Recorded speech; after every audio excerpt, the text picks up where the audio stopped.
शिक्षकांचा पगार होणार कमी या थंबनेलला क्लिक करून जर आपण हा व्हिडिओ पाहत असाल आणि आपण शिक्षक असाल आणि भविष्यात आपल्या सेवा कालावधीमध्ये जर भविष्यात कधी आपल्याला पदोन्नतीची संधी उपलब्ध नसेल तर मित्रांनो आपण हा व्हिडिओ स्किप करू शकता.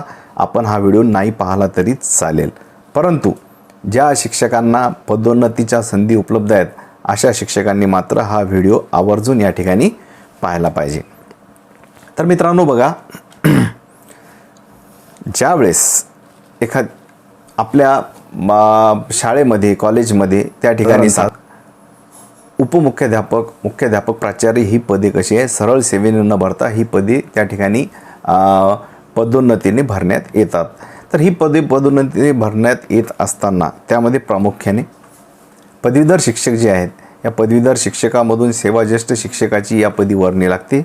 किंवा जर आपल्या हायस्कूलमध्ये जर आपल्याला ज्युनियर कॉलेज जर अटॅच असेल तर त्यावेळेस ज्युनियर कॉलेज शिक्षकापैकी सेवाज्येष्ठतेनुसार शिक्षकाची त्या ठिकाणी संधी मिळते उपमुख्याध्यापक, मुख्याध्यापक होताना. हे झालं मित्रांनो पदोन्नतीचे गट. तर ही पदोन्नती होत असताना बरेचदा काय होते मित्रांनो की या पदवीधर शिक्षक निवड श्रेणीमुळे म्हणा किंवा कॉलेजचे शिक्षक वरिष्ठ श्रेणीमुळे म्हणा पदोन्नतीच्या पदाच्या पुढील वेतन श्रेणीमध्ये वेतन घेत असतात आणि अशा वेळेसच पगार कमी होण्याचे म्हणजे वेतन स्तर कमी होण्याच्या त्या ठिकाणी चान्सेस असतात. अशा शिक्षकांसाठी जर आपण जर समजा याची काळजी केली, थोडी जर अलर्ट असलो तर मित्रांनो कुठल्याही परिस्थितीत आपला वेतन कमी होणार नाही आहे. तर परंतु त्यासाठी आपणास हा व्हिडिओ जो आहे हा पूर्णपणे या ठिकाणी बघावा लागणार आहे. तर बघूयात पुढे.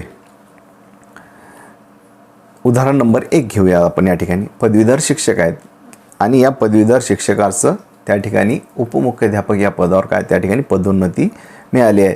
अशा वेळेस काय होतं बघा, आता हे पदवीधर शिक्षक आहेत तर ही निवड श्रेणी म्हणजे S17 47 600 15 1100 या वेतन श्रेणीमध्ये काय घेत आहेत, वेतन घेत आहेत. हे निवड श्रेणीचे वेतनधारक शिक्षक या ठिकाणी उपमुख्याध्यापक म्हणून त्यांना पदोन्नती मिळाली आहे. मग अशा वेळेस उपमुख्याध्यापकाची श्रेणी काय आहे मित्रांनो, तर S16 44 900 1 42 400 या वेतन श्रेणी. मग आता या ठिकाणी जर आपण विचार केला तर घेत असलेली श्रेणी निवड श्रेणीचं वेतन आणि पदोन्नतीची श्रेणी या श्रेणीमध्ये मित्रांनो जी पदोन्नतीची श्रेणी आहे ही या ठिकाणी कमी आहे. अशा वेळेस वेतन कमी झालं असंच म्हणावं लागेल ना. परंतु यावर आपण उपाय पाहणार आहोत किंवा एक काळजी म्हणून घेणार आहोत. आणखी एक उदाहरण आपण या ठिकाणी घेऊयात. बघा, ज्युनियर कॉलेज शिक्षक. आता बरेचदा ज्युनियर कॉलेज शिक्षकांचं इकडे हायस्कूलकडे पदोन्नत्या होत असतात.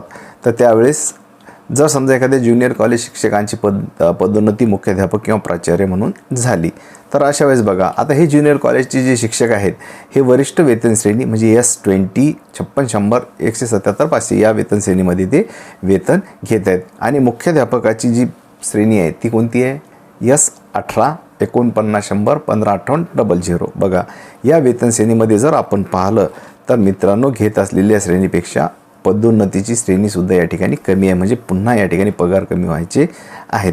असं आपल्याच शिक्षण विभागात होत नाही तर बऱ्याच ठिकाणी इतर जे डिपार्टमेंट आहे की ज्यांना 10 20 30 या वेतन श्रेणीचा लाभ त्या ठिकाणी आहे अशा कर्मचाऱ्यांनासुद्धा बरेचदा असे प्रश्न निर्माण होतात की त्या घेत असलेल्या श्रेणीपेक्षा पदोन्नतीची श्रेणी ही त्या ठिकाणी कमी असते.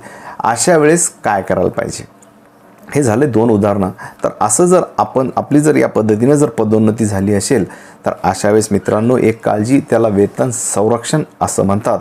तर हे वेतन संरक्षण घेताना आपल्याला शिक्षणाधिकारी जे अप्रूव्हल देतात मित्रांनो पदोन्नतीच्या पदाचं, तर त्यावेळेस आपण घेत असलेला पे स्केल, समजा आता हे ज्युनियर कॉलेज शिक्षक आहेत हे S20 मध्ये पगार घेत आहेत, परंतु यांना मान्यता मिळताना त्यांच्या पुढे येणारी वेतन श्रेणी ही S18 ते टाकून देतील तुम्हाला म्हणजे कमी वेतन श्रेणी. परंतु असंच अप्रूव्हल घेऊन त्या ठिकाणी एक विशेष तरतूद त्या ठिकाणी आपण करून घेतली पाहिजे. तीही की मित्रांनो बघा, त्या अप्रूव्हलवर या पद्धतीचं जे वर्डिंग आपल्या स्क्रीनवर दिसत आहे अशा प्रकारचं वर्डिंग त्यांनी टाकलं की नाही टाकलं हे आपण आवर्जून पाहिलं पाहिजे. म्हणजे एक टिप त्या ठिकाणी ते टाकतात की वरिष्ठ श्रेणी निवड श्रेणी लाभ दिलेला असल्यास त्याप्रमाणे नियमानुसार वेतन निश्चिती दिली राहील. ही अतिशय महत्त्वाची टिप त्या ठिकाणी आपण आपल्या अप्रूव्हलवर टाकून घेतली पाहिजे. मित्रांनो, चॅनलवर जर नवीन असाल तर सबस्क्राईब करा. हा व्हिडिओ आपल्या मित्रांपर्यंत शेअर करायला विसरू नका व कमेंट बॉक्समध्ये आपल्या प्रतिक्रिया आपण देणारच आहात. धन्यवाद.